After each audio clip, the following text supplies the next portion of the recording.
নমস্কার বন্ধুরা, ডোনা রান্নাঘরে আপনাদের সকলকে স্বাগত জানাই। শীতের সন্ধ্যায় মুচমুচে ফুলকপির পকোড়া হলে সন্ধেটা এক্কেবারে জমে যাবে। দেখুন আমি আজ কিভাবে বানালাম এই মুচমুচে ফুলকপির পকোড়া।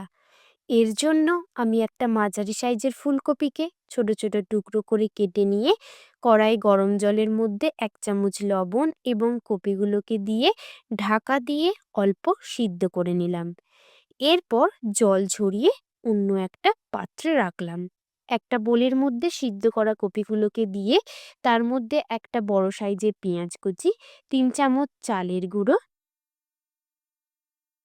2 বড় চামচ বেসন, হাফ 1 চামচ হলুদ গুঁড়ো, 1 চামচ লঙ্কার গুঁড়ো, স্বাদমতো লবণ, 1/2 চামচ ধনে গুঁড়ো, 1/2 চামচ জিরে গুঁড়ো, 1/2 চামচ আদা বাটা, 1/2 চামচ রসুন বাটা দিয়ে ভালো করে মিশিয়ে নিলাম।